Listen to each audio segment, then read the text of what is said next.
Tim Cook has been the CEO of one of the world's most valuable corporations for nearly a decade. But do you know who he is to the company's founder?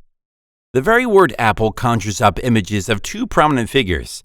Apple is one of the most valuable firms globally, respected by both those who have and those who have not. The company's most well-known figures are Steve Jobs and Tim Cook, and most people assume that they are related. For some, Jobs and Cook's friendship extends beyond the workplace. Even though they are not related, they appear to have a working connection that is more than meets the eye. Let's look at the early life of both to understand the relationship between them. In what is now known as Silicon Valley, Steve Jobs was reared in Cupertino, California, by adoptive parents. Though he was interested in engineering, his youthful interests were diverse. In early 1974, he walked out of Reed College in Portland, Oregon. He went to work for the Atari Corporation as a video game designer, saving enough money to travel on a Buddhist pilgrimage to India.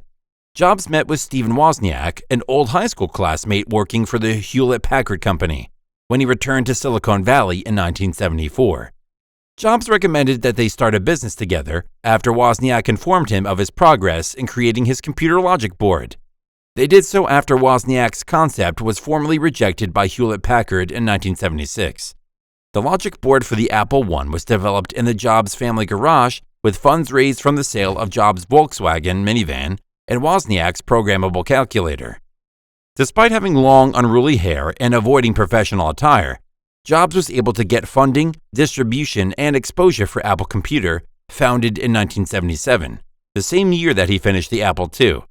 The machine was an instant hit, and it became associated with the rise of personal computers.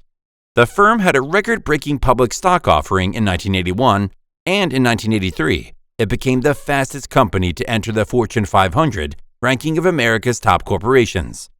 In 1983, the business hired John Sculley, the president of PepsiCo Incorporated, as its CEO, and implicitly, Jobs' mentor in the finer qualities of operating a vast organization.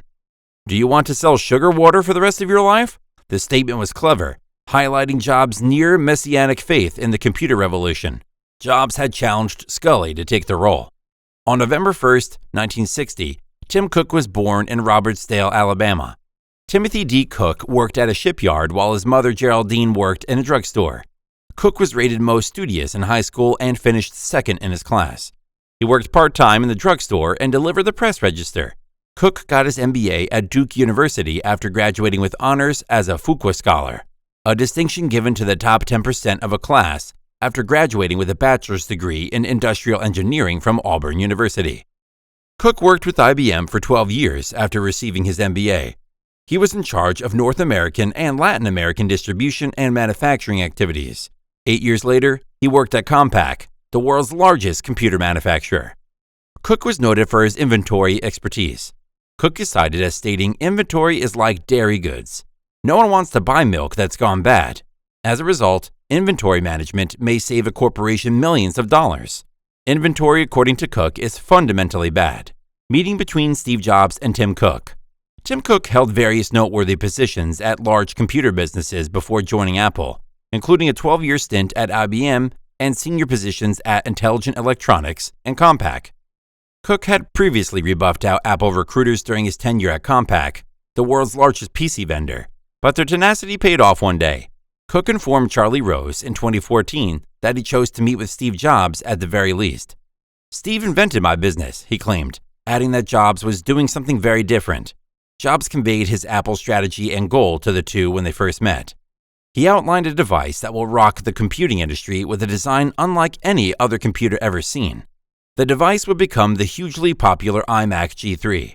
In 1998, the bulbous, colorful Macintosh was released, putting designer Johnny Ive on the map. Cook was fascinated. Despite his happiness at Compaq, his meeting with Jobs gave him a new and fascinating perspective. Cook had some reservations, but not enough to keep him from accepting the position.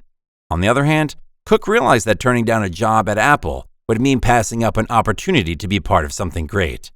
Cook, 37, was appointed as Senior Vice President of Worldwide Operations by Jobs in March 1998, with a basic salary of $400,000 and a $500,000 signing bonus.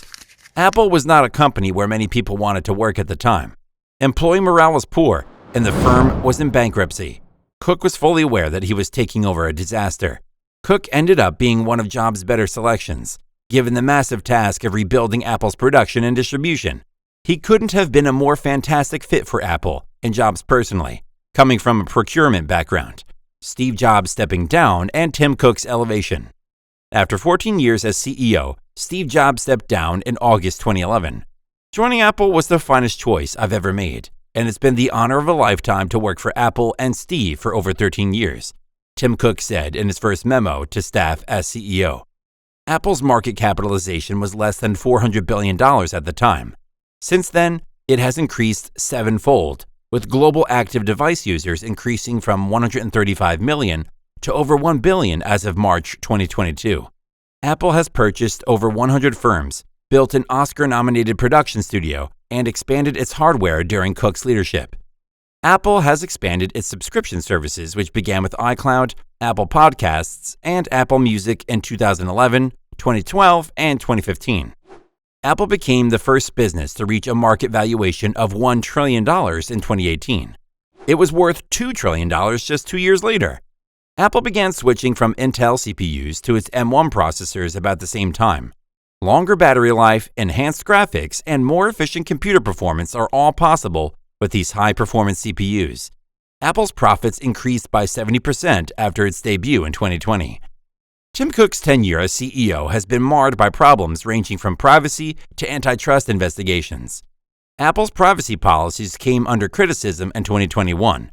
Tim Cook has spoken out about privacy as a human right, and Apple has launched on-device content screening to prevent child abuse, which has been met with suspicion. Before the House Judiciary Committee, Cook also testified over Apple's anti-competitive App Store policies. Apple has also been chastised for collecting a 30% fee on transactions made through its App Store. Epic Games filed a lawsuit against Apple in 2021, requesting that a judge ordered Apple to take all necessary steps to end illegal activity and restore competition. The video for today has come to an end. Please like it and subscribe to our channel for more exciting videos if you enjoyed this video. To be among the first to know when a new video is released, press the bell button.